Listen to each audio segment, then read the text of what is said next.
నమస్కారం M4 TV news కి స్వాగతం.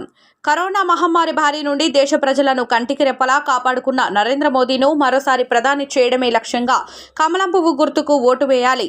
ముధోల్ భారతీయ జనతా పార్టీ శాసనసభ్యులు పవార్ రామారావు పటేల్.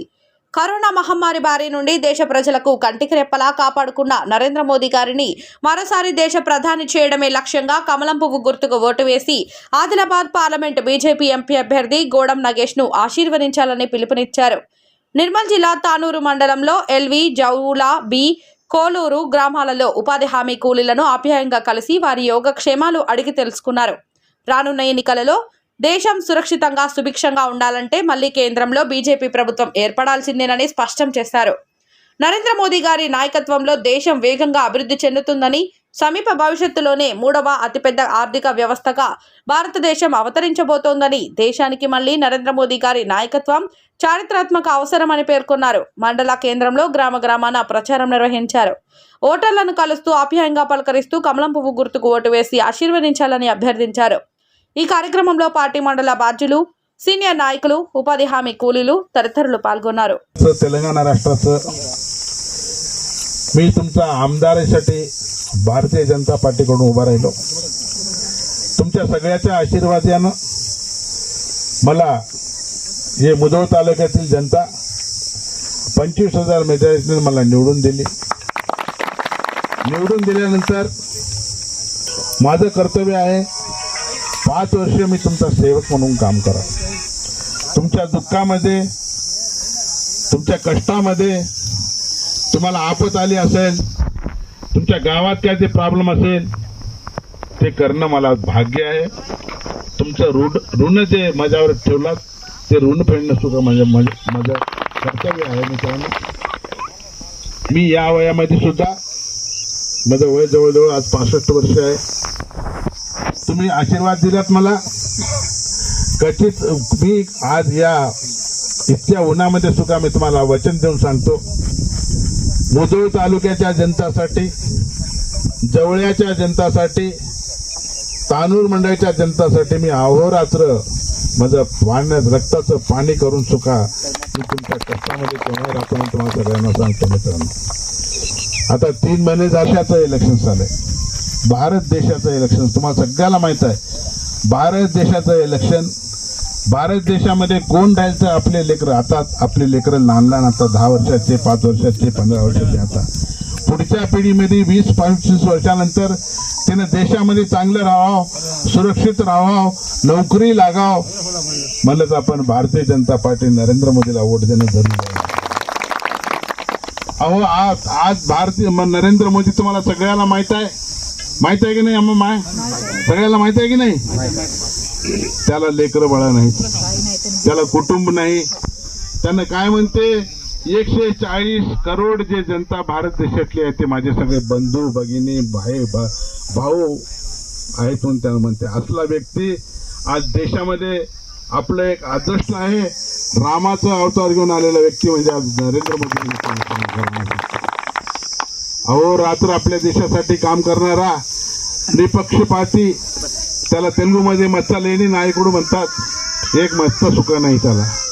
तसल्या व्यक्तीला आज आपण वोट टाकणं जरुरी आहे. कशासाठी? आपल्या पुढच्या पिढीसाठी, आपल्या लेकरासाठी, आपल्या लेकराच्या भवितव्यासाठी. त्याकरिता అని మీ పర్సనల్ సమస్య కానీ అన్ని విధాలుగా ఆదుకుంటానని మీకు తెలియజేస్తున్నాను మిత్రులారా. ఇప్పుడు ఏ విలేజ్లో కూడా పోతే, ఎక్కడ కూడా పోతే ఒకటే మాట ఉంది, భర్త చనిపోయిండు, భార్యకు పెన్షన్ లేదు. 5 సంవత్సరాల నుంచి, గత 10 సంవత్సరాల నుంచి కేసీఆర్ పాలన ఉంది. మీ దగ్గర కూడా దొంగల పాలన ఉంది, మీకు అందరికీ గుర్తు. ఆ పాలనలో ఎవరికి కూడా 10 సంవత్సరాల నుంచి న్యాయం జరగలేదు. అది భర్తకు పెన్షన్, భర్త చనిపోయిన తర్వాత భార్యకు పెన్షన్ లేదు. మన ఇంటికాడ కొడుకు పెళ్లి అయిన తర్వాత ఇంటికాడ కోడలు వస్తుంది. కోడలు వచ్చిన తర్వాత మన్మరాలు పుడతారు. కోడల పేరు కార్డులో రావాలా, మన్మరాల పేరు కార్డులో రావాలా. అయితేనే మనకు 5 కిలోల బియ్యం ఎక్స్ట్రా దొరుకుతాయి. కానీ ఇంతవరకు మనకు కొత్త కూపన్ కార్డు కూడా గత ప్రభుత్వం ఇవ్వలేదు. అదేవిధంగా ప్రొవిడెంట్ ఫండ్ ఏదైతే బీడీ కార్మికులకు పెన్షన్ ఉంది ఆ పెన్షన్ కూడా కొత్త పిఎఫ్ వచ్చిన వాళ్ళకు కూడా పెన్షన్ 10 సంవత్సరాల నుంచి ఇవ్వలేదు. 60 సంవత్సరాలు దాటిన వాళ్ళకు కొత్త పెన్షన్ ఇవ్వాలా, వాళ్ళకు కూడా ఏదో ఒకటి నామినీ రూపాయల ఒక ఊరుకు 5-10 ఇచ్చారు కానీ మొత్తం 90% ఇవ్వలేదు. ఈ అన్ని సమస్యలు మీకు ఉన్నాయి. ముఖ్యమైన సమస్య అంటే ప్రతి ఒక్క మానవుడు పుట్టిన తర్వాత మనకు ఉండటానికి ఒక గుడిసె కావాలా, ఇల్లు కావాలా. మన జీవితంలో మనం ఒక్కసారి ఇల్లు కావాలని ప్రతి ఒక్కడు ఆలోచిస్తాడు. ఆ 10 సంవత్సరాల నుంచి డబుల్ బెడ్రూమ్లు ఇస్తా, కొడుకుకు ఒక కోలి, అల్లుడికి ఒక కోలి, నాకొక కోలి అనుకుంటా మోసం చేసిన కేసీఆర్ మనకు ఒక్క ఇల్లు కూడా ఇవ్వలేదు. మీ ఊళ్ళో ఇచ్చిండు 5-10 అన్న? ఒక్క ఇల్లు కూడా ఇవ్వలే. ఏ నాయకుడికి తాలూకాలని ఎక్కడ కూడా ఇవ్వలే. అటువంటి మోసం చేసి 10 సంవత్సరాలు మన దగ్గర పాలన చేసిండు. ఇప్పుడు కాంగ్రెస్ వచ్చింది, 3 నెలల కింద కాంగ్రెస్ వచ్చింది. కాంగ్రెస్ వచ్చి ఏమంటది, 2 లక్షల రూపాయలు రుణమాఫీ చేస్తాను. చేసిందమ్మా? చేసిందా? 2 లక్షల రూపాయలు రైతులకు రుణమాఫీ చేసిందా? మన ఆడపిల్ల మన బిడ్డ పెళ్లి ఈ సంవత్సరం అయిందే మీ ఊళ్ళే వాళ్ళకన్నా? వాళ్ళ పెళ్లిలు అయినాయి? ఓలా అయినాయి. చేతులు లేపుంది ఓలా పెళ్లి అయినాయి. బిడ్డల పెళ్లిలు అయినాయి. వాళ్ళ ఉన్నారా? బిడ్డ పెళ్లి అయిందా? నీకు కళ్యాణ లక్ష్మి వచ్చిందా? తులం బంగారి వచ్చిందా? తులం బంగారు ఇస్తున్నాడు, కళ్యాణ లక్ష్మి ఇస్తున్నాడు. కళ్యాణ లక్ష్మి దిక్కులేదు, తులం బంగారు దిక్కులేదు. అదేవిధంగా 2000 పెన్షన్ 4000 ఇస్తున్నాడు. అన్నడా లేదా? ఇవి అందరిది అయిపోయిన తర్వాత ఇక మీరు ఈ మింటి వీళ్ళకి ఇష్టలేకుంటే మీరు అందరిది అయిపోయిన తర్వాత ఇండ్లు ఇచ్చేసి బాధ్యత నాది ఉన్నది. మొన్న ప్రజా పాలన జరిగింది, మీరు అందరు అప్లికేషన్ రాసిచ్చిందా? అప్లికేషన్ రాసిచ్చిందా లేదా? అందులో పెన్షన్ లేదని రాసినా లేదా? కొత్త కార్డు లేదని రాసినా లేదా? మీరు మాట్లాడకొచ్చిండ్రు ఏమైంది? రాసిండ్రా?